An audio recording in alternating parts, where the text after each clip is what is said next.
This is Michael Lewis, former New Orleans Saints punt and kick returner. You're watching WGS-TV.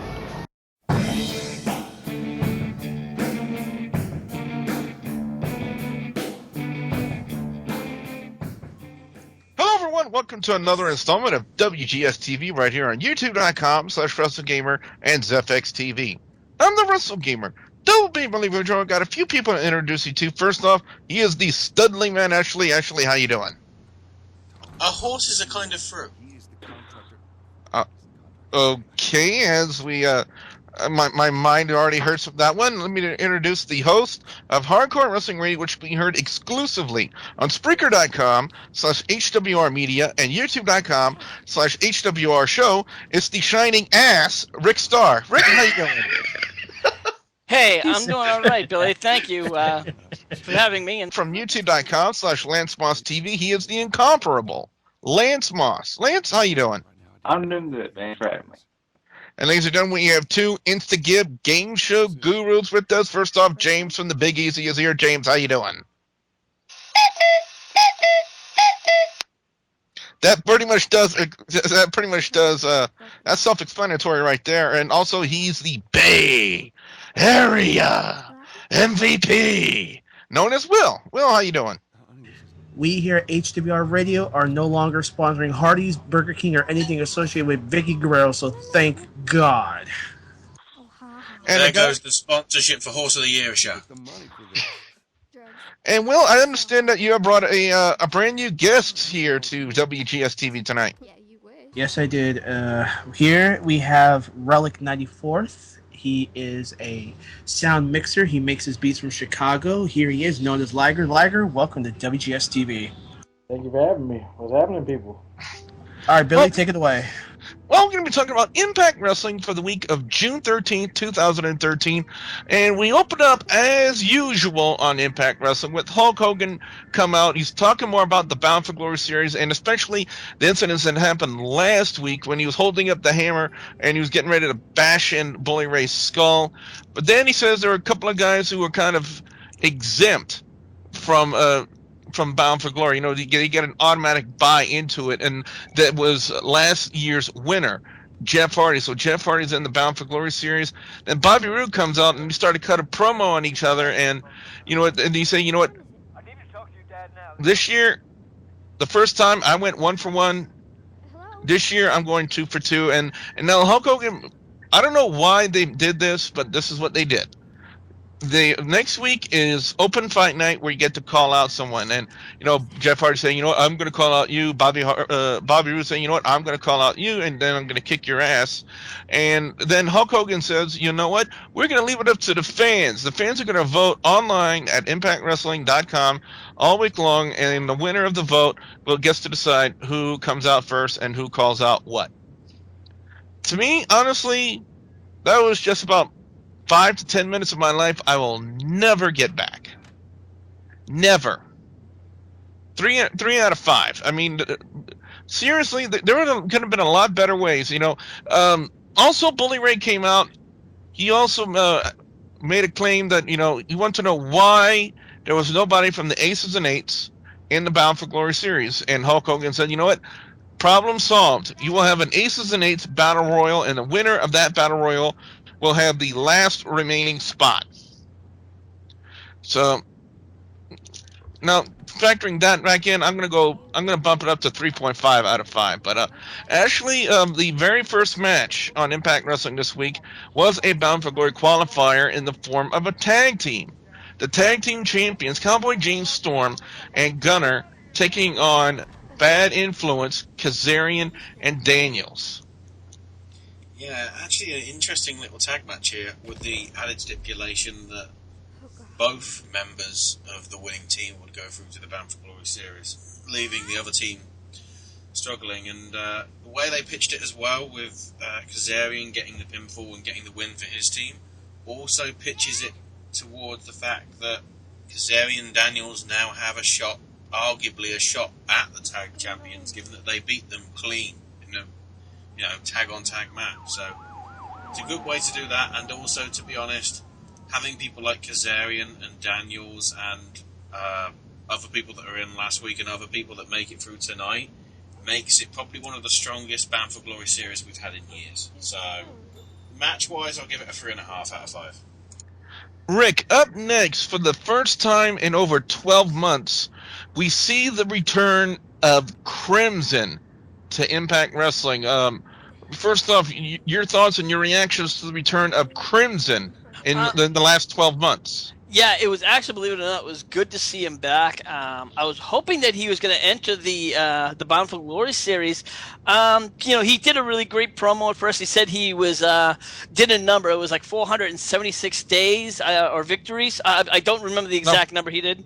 Yeah, it was 400. I was like 476 days. He was undefeated. Correct. That was the undefeated, and then he got one loss, and then he got sent home. Does anybody know exactly why he did get sent home for that reason, or was he injured, or? I remember an injury of some sort, but I don't think it was part injury, part OVW training. So he did go back home for training. Okay, so I don't think he just got sent home. He just kind of was just gone. And the sad thing was I was really a big Crimson fan. I really thought he really did have a bright future in the company. And I wasn't sure if he was going to get released, but there was no sign of him released. But like I said, and he came back, and next thing I know, he calls out, Joe Sparks. I'm like, oh, you got to be kidding me. I'm like, he's going to lose. I knew he was going to lose before the match even started, and what happens? Yeah, he dominates the match, beats the hell out of him.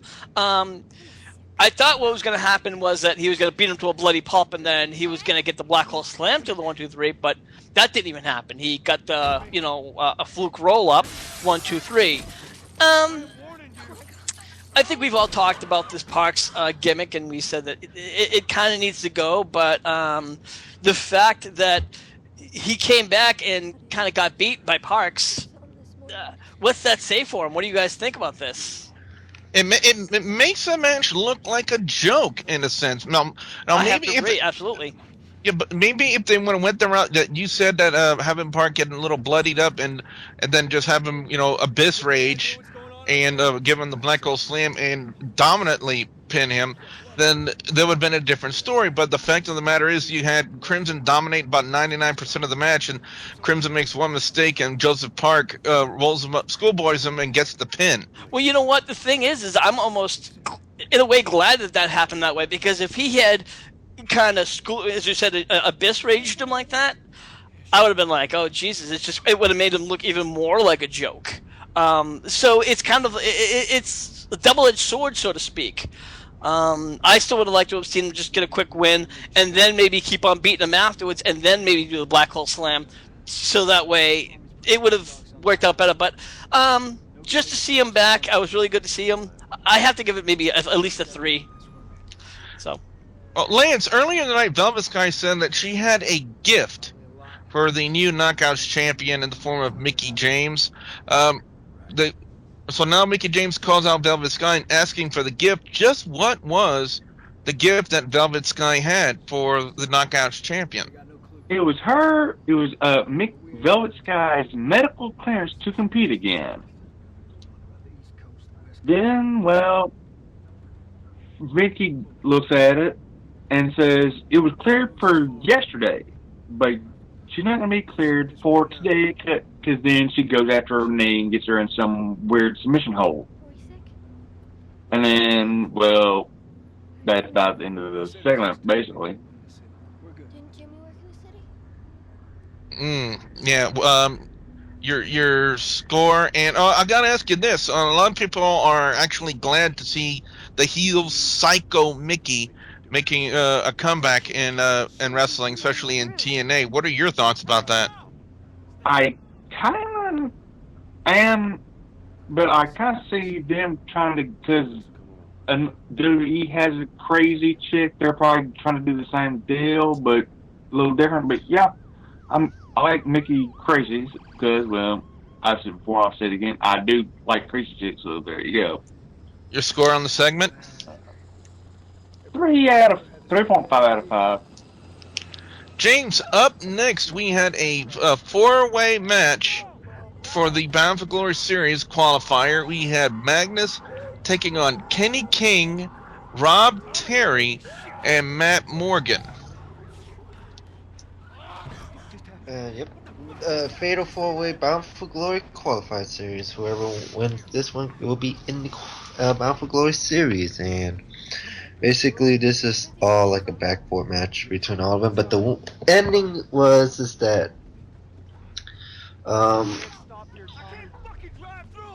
let's Magnus just got the win over Kenny King, and it's actually a good match for me, and I give it a 3 out of 5 for this one. And it's interesting. It's good to see Magnus getting the chance to go into the Bound for Glory series. Coming up next, we'll talk about a shocker. Sting came out, and in his promo, man, did he ever ignite a bomb of a promo? And I'm talking about in a good way. Yes, he did, folks. He basically said that, for those who remember his Twitter message received, when he did not get help from anybody in the back of the locker room when he lost to Bully Ray at Slammiversary. So now he talked about people that he could trust, people that know that have their back.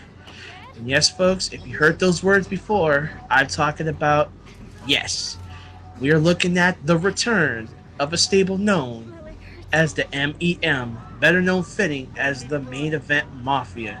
Now, let's not forget who was in the Main Event Mafia then. It was him. It was Kurt Angle. It was Booker T. It was Scott Steiner and Kevin Nash. Now, Samoa Joe. and partially Samoa Joe. Thank you, Relic. I forgot he was there. But now the $1 million question is, who's Sting going to bring in? Well, if I can interject for a second, I think that's going to be, we kind of talked about this for a few minutes before the show, and I think they should have done this a little bit before. I think that this is a little bit late in the game. Wouldn't you guys agree? Oh yeah, I believe this is way late, but I just don't understand why they're doing it now. I mean, with all this thing going about. Yeah, which sums up Billy and the rest of the panel. We will all find out when this happens, more as it develops. And I will give this promo and the new Main Event Mafia saying from Sting Everything a 4.5 out of 5. I thought this was Sting at his finest on the mic. Liger in another Bound for Glory qualifier, we saw the return of yet another TNA star in the form of Eric Young. Eric Young reuniting with his wife, ODB, and they also did quite a bit of promo for his fishing show over on Animal Planet as he took on Austin Aries. Talk about this match. Well, before you get to the match, I think it's funny that they brought up the promo. Now, if you're talking about something late, that's been late as hell. That thing needs a hall pass. He's been doing that show for like over a year now. But nevertheless, I thought the match, if I had to give it anything, I'd maybe give it a 3, but maybe a 3.5. And basically, as far as the wrestling techniques, it was okay. You can see a little bit of rust in Eric Young, a little bit, but more than anything, it had more of a, I guess you could say, an entertainment factor. It had more of a humorous value as far as the wrestling quality. I mean, don't get me wrong, the brainbuster was beautiful, the drop kick in the corner was beautiful, but however, the overall match was more about humor. So it wasn't like a serious match per se. So I would give it 3.5 overall for what it was. In the clubhouse of Aces and Eights, Bully Ray goes on to say, you know what? We got a plan. Hulk Hogan trying to divide us. This is our plan.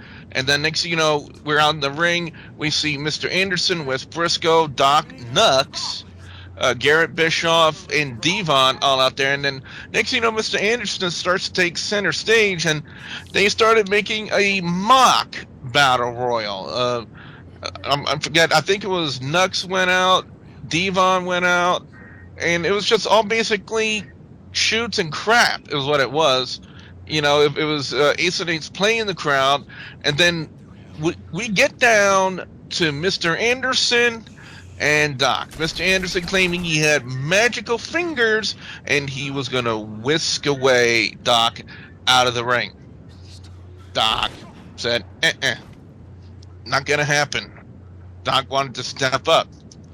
So he pushed back on Mr. Anderson. Mr. Anderson pushed him back, and next thing you know, we have a beatdown, Anderson turns it around and then throws Doc on the outside. And lo and behold, we have tension in the group of Aces and Eights. Doc really wanted to show to Bully Ray and everybody that he's ready to step up. And he said, you know what, the perfect way for me to step up, I'm going to take the guy, AJ Styles, who turned his back on us, used our hammer on me, and I'm going to take him out. And Bully Ray said, you know what, get the job done. The mock battle royal, I think it was more entertainment value, you know, more than anything. It shows how diverse Mr. Anderson can be when it comes to entertaining the crowd. And you know what, I got to give it a 4 out of 5 on that one. But Ashley, the Studley man, you have the honors of talking about what I really deem one of the best main events on Impact Wrestling in quite some time. The final Bound for Glory qualifier. AJ Styles taking on Kurt Angle. Which, as you'd expect, was yet another classic from the toe. Probably, I don't know if it was as good as the pay-per-view one that they had, but it was certainly a strong closing. To be honest, though, you could kind of see that what was coming, considering what happened last week, the face-off, and that kind of reared its head at the end, didn't it, Billy? Oh, definitely. Interference by Aces and Eights. First off, it was Doc and Nux trying to get in on AJ when AJ had control of Kurt Angle, and AJ would have none of that behind the referee's back. And then while the referee was tending to what was going on the outside, being distracted yet again, Mr. Anderson comes in out of nowhere, tries to target AJ Styles. Kurt Angle cuts him off, and then in the midst of all that chaos, AJ rolls up Kurt Angle and gains the victory. Now, after the match is over, you get the 3-on-1 beatdown of Kurt Angle, and lo and behold, Rampage Jackson comes out with his chain and saves Kurt Angle. I'm going to tell you guys this right off the bat. What they're doing right now so far, what I've seen with Rampage Jackson, looks a hell of a lot better than the crap they did with King Mo Law. I'll have to give you that with you, Billy. And I really don't like Rampage, because Rampage, even in MMA, I never cared for the guy. But he is doing a bit more. How far it's gonna go, well, that remains to be seen. But yeah, I think I think King Mo is only been on TNA maybe like 2 or 3 times. So let's see how far this is gonna go. Ash, your thoughts? Thoughts and score on the main event. Overall, it was a great main event. A kind of payback, or the payoff, should I say, towards the end with everything coming together. It was... Remember how a couple of weeks back it was kind of a bit of a clusterfuck? With God knows how many things, the Impact before Slammiversary, where they just decided to cram everything in the ring at the same time. This was the same, but this was executed well. As to, instead of let's just throw stuff in the ring and hope let's throw stuff at the wall and hope it sticks, kind of thing. So I think overall, for everything that happened, I have to give it a 4.5. Overall score in Impact Wrestling this week is going to get a 4 out of 5 from me. The opening with Hulk Hogan and Jeff Hardy and Bobby Roode, and then the following segment with Bully Ray demanding a spot for Aces and Eights in the Bound for Glory series, I thought it was mediocre at best. The tag match with Kazarian and Daniels defeating Cowboy, James Storm, and Gunner, I thought was really good. Joseph Park defeating Crimson. Okay, you have Crimson dominate 99% of the match, and then just one move later, Joseph Park wins the match. Does anybody say shitting on Crimson?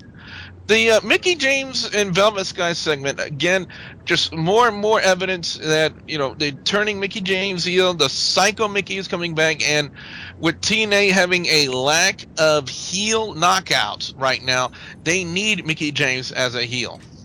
Magnus defeating Kenny King, Rob Terry, and Matt Morgan. To me, you know what? I was really already going to eliminate Kenny King because I didn't think any way in hell that Kenny King was going to be on the Bound for Glory series. But then again, last year, Robbie E. was. But as far as the other three guys, I could have seen Rob Terry going into it.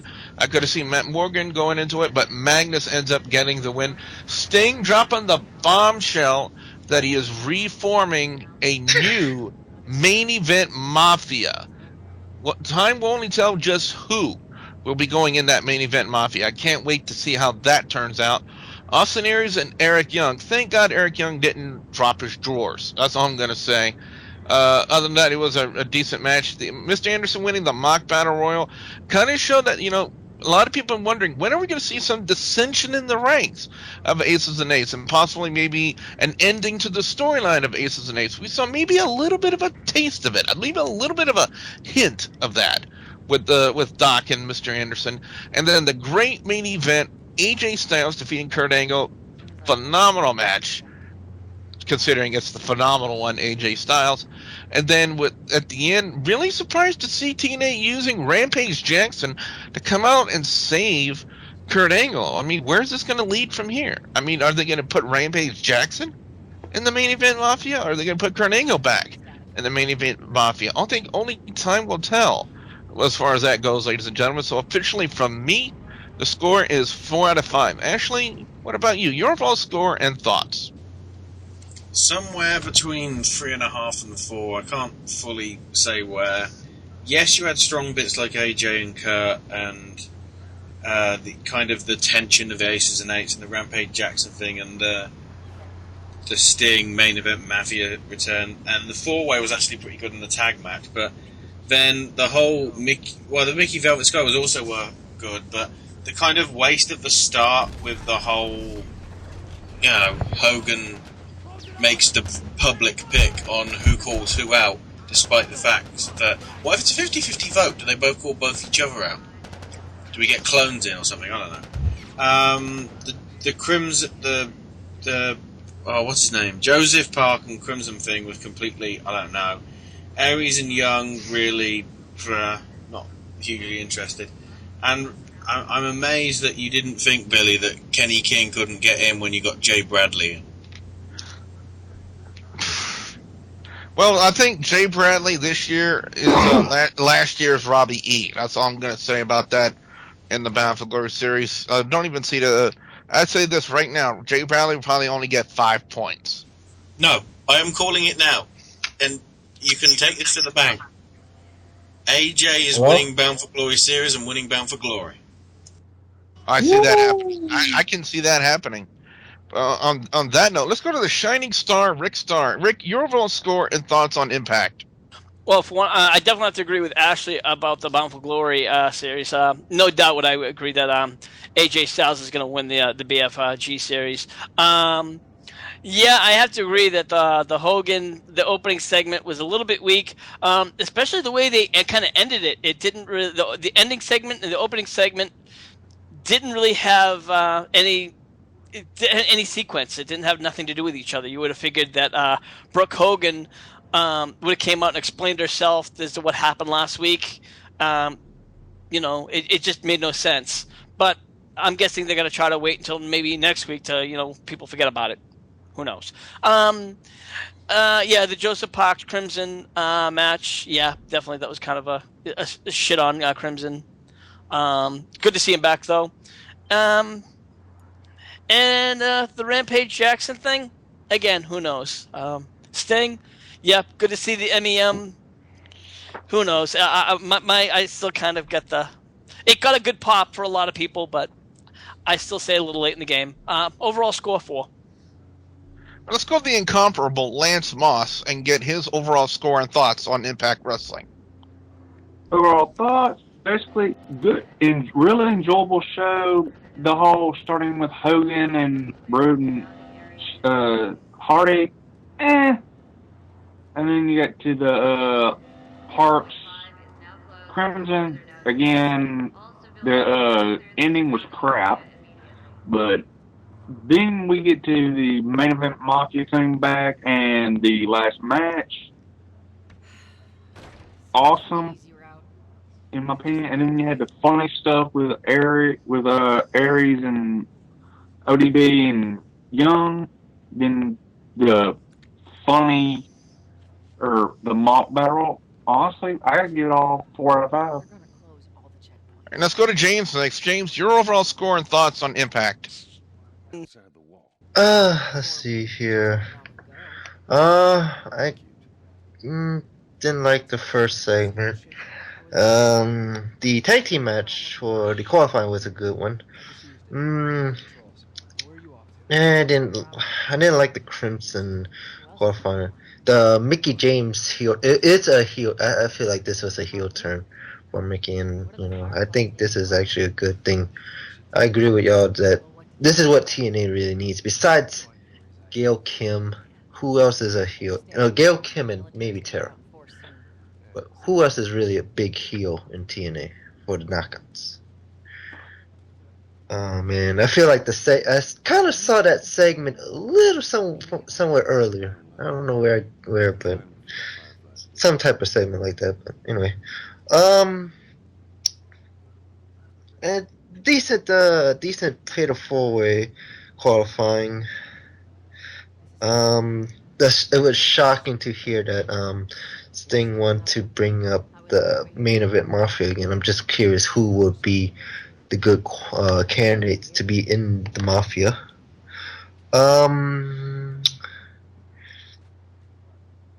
It was an okay match between Eric Young and Austin Aries. Could have been better, but it wasn't. It's the Battle Royal. I got nothing to say about that Battle Royal.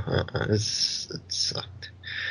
And that match of the night was Kurt Angle, AJ Styles. So, with that being said, I'm actually gonna go bold, and I'm gonna say that this will get a 2.75 out of 5 for me. Well, let's go to Will next and get his overall score and thoughts. All right, opening segment. Hogan gotta have his mic time like usual. Womp womp. Brother. Cousin. Yeah. Yeah. Opening segment didn't really give much care for it. I thought Hardy and Roode they were gonna have a little bit of a 2 hour tag team up against Aces and Eights, but Roode, being Roode, hits Hardy from behind and leaves. The tag team match with Bad Influence versus the Cowboy and the Viking. Yes, I said Viking, because Gunner has a beard like a Viking. Yeah, I seen this from a mile away. Bad Influence was going to win this one. Now, just like Rick said about Crimson coming back and James Park getting the fluke win, yes, fluke. Yeah, this match made me want to vomit because I really thought Crimson was going to be back and going to do something good, only just to lose. That's kind of sad. Now, like James said, the Mickie James Velvet Sky thing, yeah, we're kind of get the shades of her days in WWE, but this time I think the character is going to blend in very well in TNA. We're going to see how this progresses. Magnus was kind of a shock in this match to win over King and Terry Morgan. I really thought Matt Morgan was going to win this one, but they actually gave it to Magnus, which is very interesting. My. The bombshell of Sting bringing back main event Mafia. I just hope that Sting does the right thing and gets the right candidates. But time will tell. But it was a bombshell. Now, it was good to see Eric Young, but short stint, short match, goodbye, Austin Aries won. The mock draft, yeah, you can throw circus people into a ring like that and we wouldn't be that much entertained. I didn't like that one either. And I agree with everybody here. AJ Styles and Kurt Angle match was the best match of the night. The little run-in with Aces and Eights, and they actually made Rampage go in there and actually do something to back up Angle. So overall, I will give the show a 4 out of 5, and I hope they do well with Crimson. And with Rampage, let's hope this ain't like King Mo. Let's hope not. Liger, being the newcomer here to WGS-TV tonight, you have the final say on your overall score and thoughts on Impact Wrestling this week. Well, overall, out of 5, I would say a 3. And the main reason I would have to say a 3 is, for one, the Hogan segment, that whole voting in, it's obvious. Whoever wins is going to call out the person that lost. That's a dead giveaway. It was kind of like boring. It made me yawn. The tag match was pretty good. The match quality was good, but I knew that Bad Influence was going to win, basically off the fact that Gunner and Storm already have the tag straps. You know, it's kind of dumb to have tag team champions in a series qualifier match and then also have tag team defenses as well. Um, Furthermore, let's see, the whole Mickie James thing, I'm not really digging that much. The whole Psycho thing, we've seen it once. Maybe they could do a little bit better with it. I don't know. Maybe only time will tell. As far as the Crimson thing, I think that was horrible, but I think that was a one-time shot. I don't think we're going to see Crimson again. The only reason why he was popped up is because of how well he did in the last Bound for Glory series. And earlier you were asking why he got dropped for 12 months. It was because, for one, they still wanted him to develop more. Because when he first debuted, he came in way too quick. And a lot of people don't know this, is that he was a gut check winner. He was one of the original gut check winners before they even popularized it and let it air it out and broadcast it. The Joseph Park winning that is a foreshadow, and is going to foreshadow to Sting's bomb dropping, because he's in it, but he's going to be like Robbie E. I think he might get a few wins here and there, but they're not going to use him as much. And we all seen the whole Bound for Glory series last year, where not every series match was televised. Some of them were at home shows. And as far as Sting dropping the main event Mafia thing, I like it. I really do. And the way he looks psycho, I'm going to go out on a limb and do a bold statement and jump off the top rope and maybe hit canvas. I believe one of the members of Main Event Mafia is going to be Abyss. I think that's the reason why Joseph Park is even in the Bound for Glory series. They're going to play him off, and they're going to bring in Abyss, being he's already the TV champion. That's just my bold prediction. You guys already know what I thought about with the Eric Young and the Aries match. One thing we did not talk about on Impact, which I kind of was confused about, and I kind of didn't like that they brought it up altogether, was the Chris Sabin promo and his possibility and thoughts about possibly turning in the X Division title for the world title. They're still keeping that on as a possibility, as I might be. And I kind of like it, but I kind of don't, because I don't see Chris Sabin as a world champion. I love Chris Sabin, he's one of my favorite X Division wrestlers, but I just don't like the fact that they're treating the X Division title as a Money in the Bank briefcase. And furthermore, last to Resistance, the AJ Styles Kurt Angle match, it was phenomenal. Not to really jump different ships, but you can tell kind of that they stepped their game up, and they really watched the WWE match between Bryan and Rollins, because that was a phenomenal match. They had to be neck and neck. And if you notice that there was a little bit of a one-upsmanship in it. If you paid attention in the main event, Rollins went for a German suplex, and Bryan backflipped out of it. Angle did the same thing, but off the top rope, and one-ups it by countering it and doing a backflip off the top rope, which I thought was really phenomenal. Reason why he has a nickname altogether. But altogether, I would have to give it a 3, because there was a lot of ups and a lot of downs. But the only reason the 3 is still there is for the fact of Sting's bombshell, and I would say the good quality of AJ Styles in Angle. As far as that Kenny King, that 4-way match, it was a good match. I think it was just a good filler, in my opinion. And I kind of had the idea that Magnus was going to get a good push. No way in hell Kenny King was going to get that. They still want to keep the X Division fresh.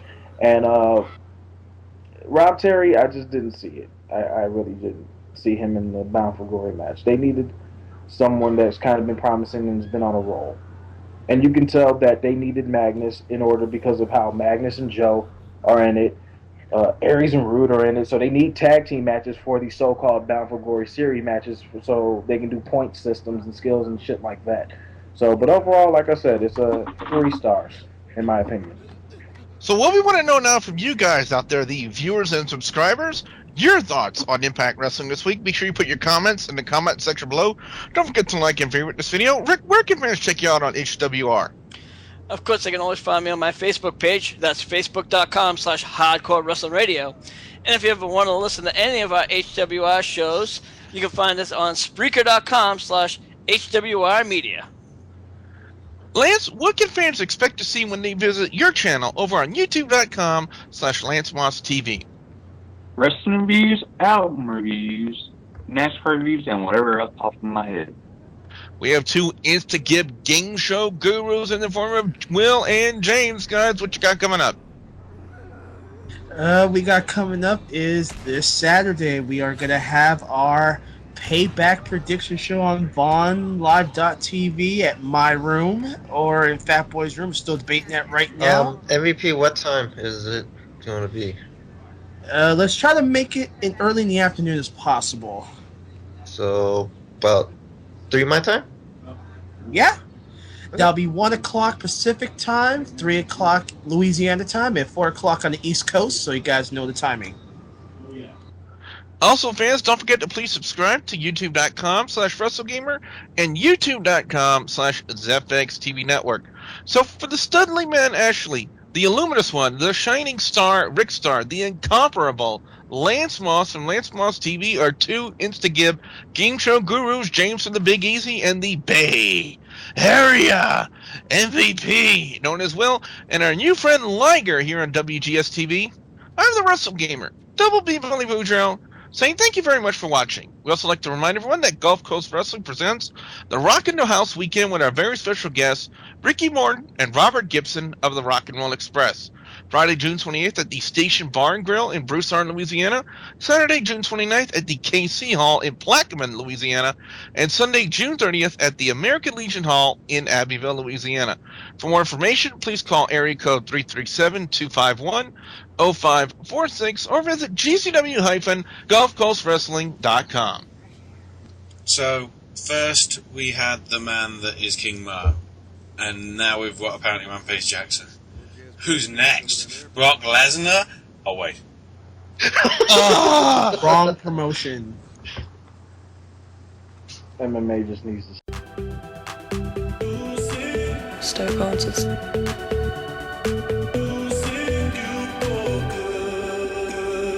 Stoke answers. Stoke answers. Stoke answers. Spiritual speaking. Stoke answers. Stoke answers. I'm Haley Ringrose.